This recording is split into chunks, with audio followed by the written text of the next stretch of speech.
Morning coffee tastes terrific. Anyway, another good morning coffee blog, I guess. Well, it's not back. Lockdown ended in Hamilton area, but unfortunately, I hope case of variant don't skyrocket like crazy here. But as long as we keep going this course, we might be, in July, I'm planning a trip to London, Ontario. I was going to take my friend with me, but my friend decided not to go. I take other things, going off to do other things in Barrie, Ontario, unfortunately. So, I can't say what, confidentiality. Well, and you know what I'm thinking, too? Right now, I'm just so glad it's been yesterday, they turned into an adventure, indeed. Pounding through snow, deep snow, unplowed sidewalk, unplowed street, trying to navigate through a snow, like unbelievable navigation. It was, my back was killing me and my legs were sore. But you know what? I burned a lot of calories doing this, going through snow. It was bad. At least I did it. At least I got through it. But my God, what, how, we've been dumped with, I've never seen so much snow I've never seen so much snow falling. And this time last time I remember this much snow was going to Barrie this time of year many, many, many years back. I can't remember when. I think when Dad drove up there, some reason or other. Something, I don't know what it was, but we come in there and we saw huge, gigantic snowbanks, sky high, like here. These were huge. We never seen that much snowbank, and I just remember that very, very well. That's really weird. You know what I'm talking about? And I know in northern parts of Ontario, when it snows, I tell you that. My God, we've been getting some extreme Arctic conditions down here in Hamilton, like extreme cold, like this is really extreme cold, the kind of cold but they're going to be, we should snap out of this next week, the cold will go, but when we snap out of it and this snow starts to melt, it's going to be a lot of water, a lot of flooding. Now again, that's going to come later on into the spring. When this melts, there'll be a lot of water everywhere and wet. And it won't be any fun because, a lot of people have a basement for all the snow. So where's all the snow water, where's all the melt going to go? Oh, think of that. It's gotta go somewhere. I don't think it's going to sit there, got to go someplace. So where do you think it's going to go? Somewhere. So I don't know. So honestly, the lakes and rivers can be bursting at seams, but it's good for farmers too, have all this snow, because there are a lot of moisture in their fields when it comes down to planting any seed. They're gonna have a lot of moisture in the field, so that means that the seeds will grow fast, but sometimes a lot of them may rot in the ground before they got a chance to grow from too much moisture. That's a big problem too. Yeah, because I know a little bit about farming. I do know somewhat about farming, but I'm not a farmer, or would ever get into that kind of business too. It's the business itself. Farming industry in itself, really in that type of industry, probably not. I don't think I would do. But I worked on a farm before, so I do know about that. I worked as a farmhand once, and that was fun. I liked it, and actually lived out and I lived rural too for about for one summer once. The summer job I had one that was about 20 years old, and the only thing about living rural is you got a well, you got a septic tank. Not the same as being in a city. When in the city you got sanitary sewers. stuff like that. But when you're out in the country, how to get rid of sewage out in rural areas? Figure that one out.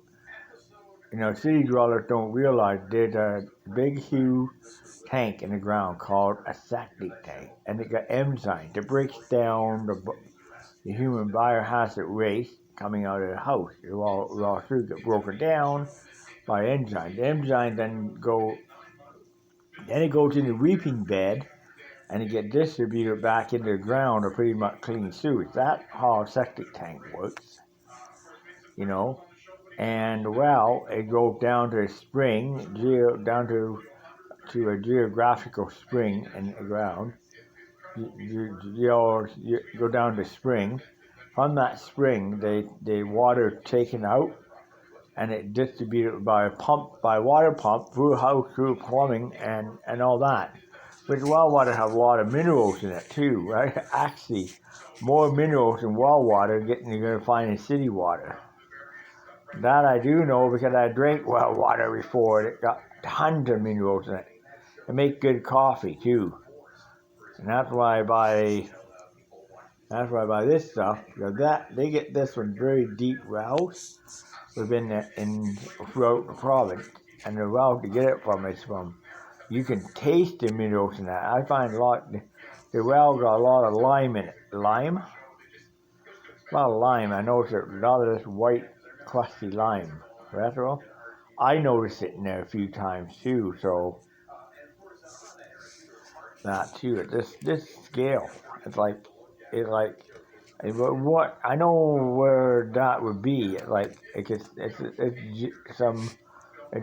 It's clear white stuff in it. This white scale, white cholesterol. But it's coming from somewhere. I think the bottom is somewhere up north, or I think it's more like somewhere in eastern Ontario or southern Ontario. Southern Kent got a lot of that stuff in the water too. Cholesterol, call it. People like me call it cholesterol. Anyway, so there you go. But where I worked in rural in the past, where it had sulfur water, sulfur with iron. Enough iron and sulfur in the water. But you know what? That's great. I drank the sulfur water straight. The guy was purifying it to clean it, to get rid of the smell. But I was drinking it straight out of tap, straight sulfur water. And you know what? It doesn't make you healthy. And some time to get iron water too. But I noticed too there's a pretty big vein of sulfur in the ground on Thorndale. Unfortunately, but it's a big vein. There's another big vein of sulfur around Hagersville too. So Willow Park had sulfur water as well. So the big vein there too, where it goes right under Mississauga New Credit First Nation. The wells they got full of sulfur water. And sulfur and iron, basically, same thing. So there's a mineable resource right there too, it could be mined to any time. But sometimes I want, mine exploring on YouTube, where the guy goes in the mine, he does exploring. He goes in the old mines and do exploring. Sometimes he will take samples. I heard a lot of times mine owners, people own these abandoned mines that have abandoned mine they own, they will hire him to go in there to take samples of rock from this abandoned mine from deeper down levels where you can get to without being flooded. Take samples. And then from there, once he takes the sample, he analyzes it and then they go to the owner. The owner takes it in, gets it analyzed by licensed geologist. Licensed geologist then get the analyzation back. He gets it back. He looks at it. If the gold rich, there was a huge rich, gold mine found a huge rich vein of gold in there. Then he would do further study to find, and the further mine to find out if that's a mineable vein. If it is, the mine to reopen that vein of mine, basically. Talking about whole vein of mine, but otherwise,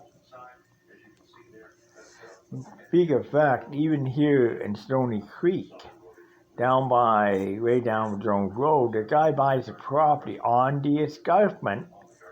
Just a basic escarpment there. He bought this property. It was a 40-acre property, all woods. He went into half the property, total forest. He bought this, built a house in the middle of this total, all surrounded by a forest. And you know what?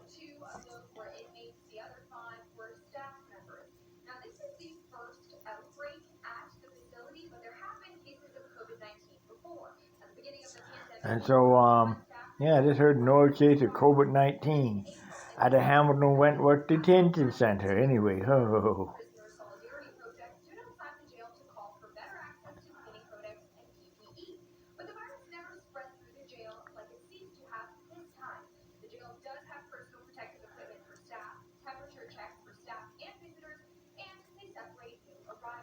I know what I know too is that's true.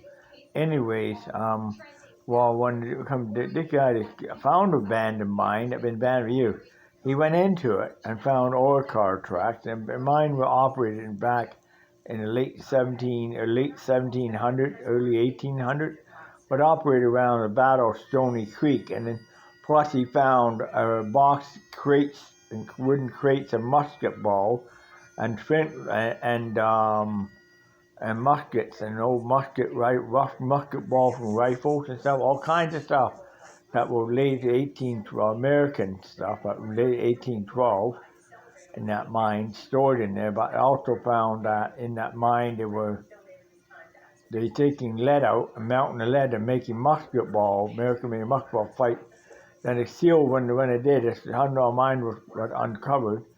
He went in there and found out he has lead and found veins of silver and gold, and found veins of iron and sulfur in there.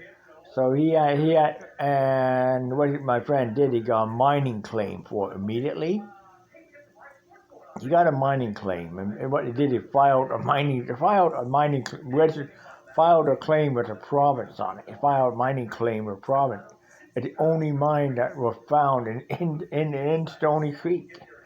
In this area, an only abandoned mine that it identified it, and it will file a claim on it. So basically, he proud owner of a nice house and a proud owner of the abandoned mine that now he's looking into he had people from master engineering look at it. People also do.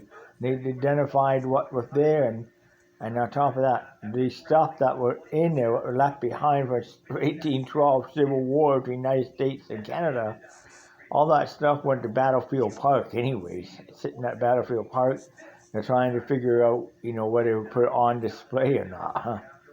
That was a pretty interesting find. It was something that it wasn't even on the property when he bought the property.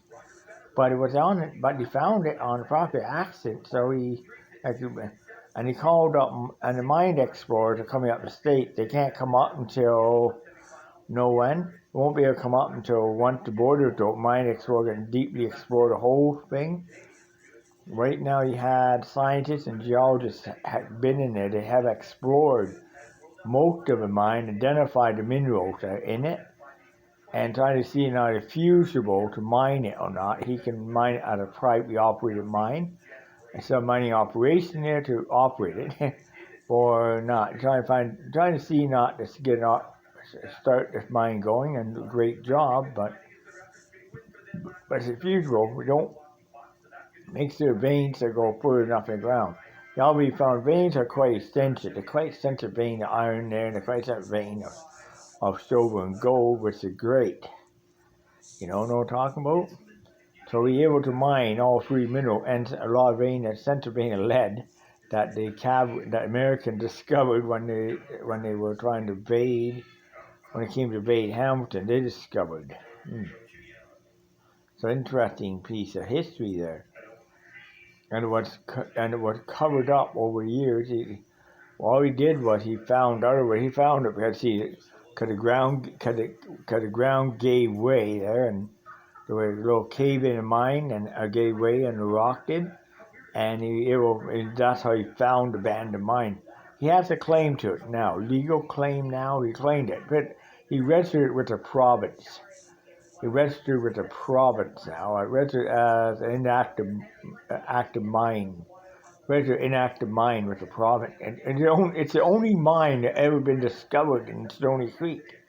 One mine discovered, the only mine that been discovered. So that's sort of interesting. Think about it. That the guys with the property, the guy discovered he has a mine that wasn't on the land deed. He had to go to City Hall and get it on land deed. They would look at him like, huh, huh, like that, huh.